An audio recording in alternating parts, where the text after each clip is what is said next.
So we're out here at the TCO Performance Center in Eagan, Minnesota, where the Vikings are having their first full training camp practice. And we are joined now, me and Keyshawn, by their star wide receiver, Stefon Diggs. Thank you for joining us. We appreciate it. Yes, and the crowd giving you a well-deserved applause. 849 receiving yards last season, 8 touchdowns. It's all right, man. Thanks for having me. I appreciate y'all coming up. And listen, I feel like, Keyshawn, we can't start this without talking about your iconic moment that you had, okay, against the Saints, a Minnesota Miracle, everybody, right?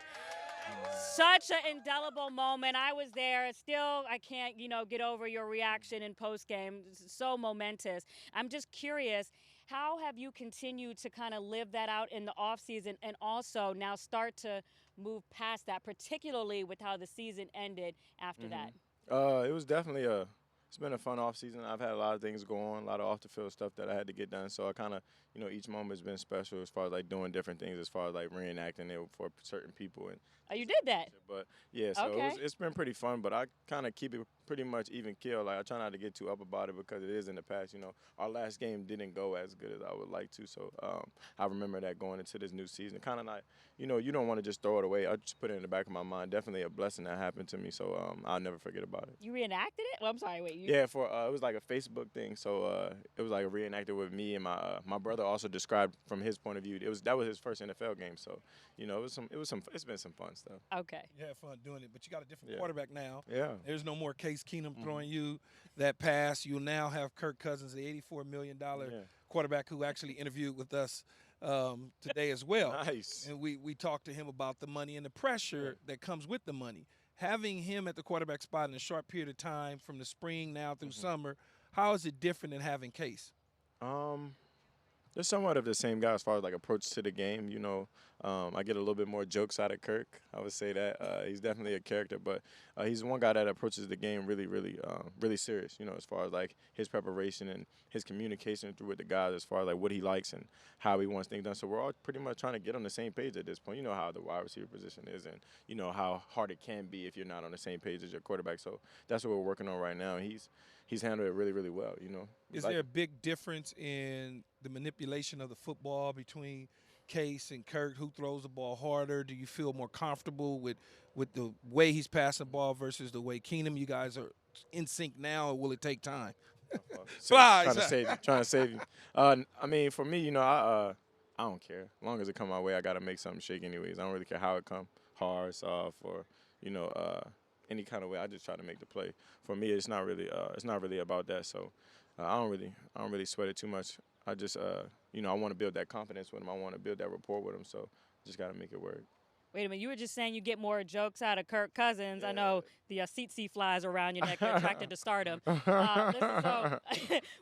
I have to ask, what kind of jokes are you getting out of Kirk Cousins? Something that we can say on television? Not at all. It's a lot of dry humor stuff too. It's dry humor? He's a big dry humor guy. He's a character of his own. So you have to think about it, then laugh. Yeah, that type of thing. Ooh. When you look at the offense, the output, Thielen's there, the other receiver.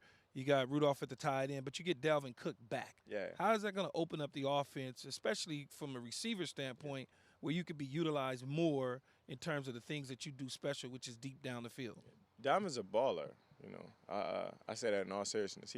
He got hurt early, but he was just getting his feet wet. I felt like, as far as I played running back when I was younger, but not at the NFL level. And to watch him, and he had success each and every week. It's just to see him when he got hurt. He was about to hit his stride, I felt like, and I know he's definitely hungry to get back. He's been looking great, and I know he's hungry. I can tell by his he has an aura about him that he's coming back to work with a lot to prove. So I'm excited for him. What does the offense need to do to take the next step to become? It's a defensive-oriented team. At least everybody believes so. Yeah. What does the offense need to do to take the next step to kind of match with the defense? It's gonna be hard too.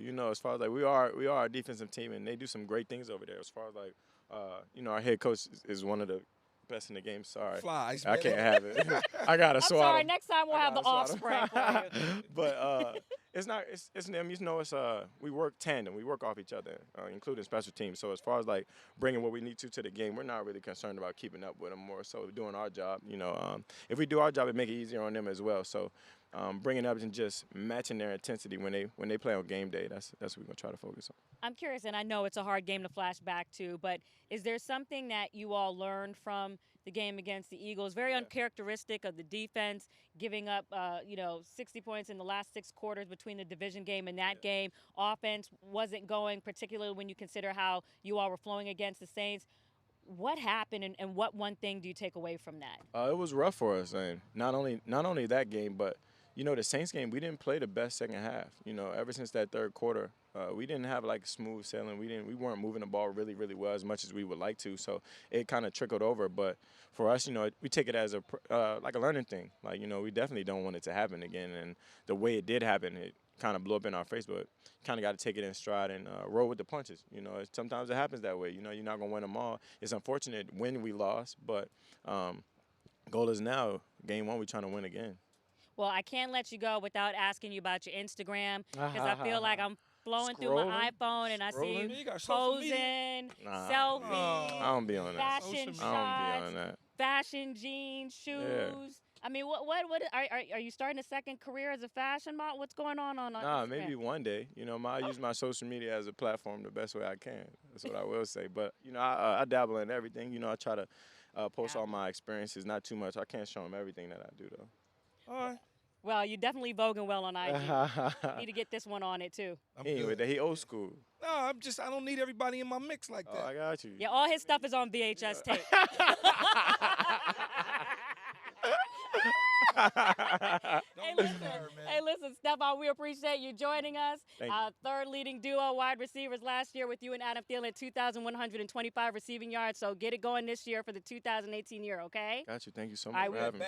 Get that bag when it comes your time, too. All right, now, how about Stefon Diggs, everybody? We appreciate it.